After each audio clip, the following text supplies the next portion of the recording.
రోజు ఏమైందంటే ఈ స్టేజ్ డ్రామా వేసేటప్పుడు ఆ రోజుల్లో ఎవరైతే మేకప్ వేస్తారో వాళ్ళకి ఒక ₹2 గిఫ్ట్ కింద ఇవ్వాలి, టిప్ కింద అనుకోవచ్చు. పోనీ ఈ దగ్గర డబ్బులు లేవన్న విషయం ఆ ఆర్టిస్ట్ కి తెలియదు. మేకప్ వేసే అతనికి సగం వేసిన తర్వాత అప్పుడు చావు కబురు చల్లగా చెప్పినట్టు తన దగ్గర డబ్బులు లేవని చెప్పాడు. దాంతో మేకప్ ని సగంలో ఆపేశాడు. ఆయన పూర్తి చేయమంటే చేయలేదు. నాకు డబ్బులు ఇస్తే కానీ నేను చేయను అన్నాడు. కళ్ళంబట్టి నీళ్లు, ఆర్థిక పరిస్థితి. సో ఈ విధంగా తన ఒక నాటకాల జీవితంలో ఒక ఇది విషాదమైనటువంటి సంఘటన.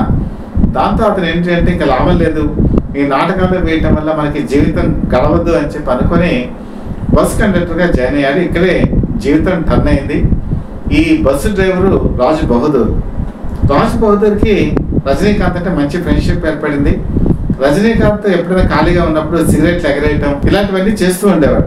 ఒక నడక కూడా ఒక స్టైల్గా నడుస్తూ ఉండేవాడు.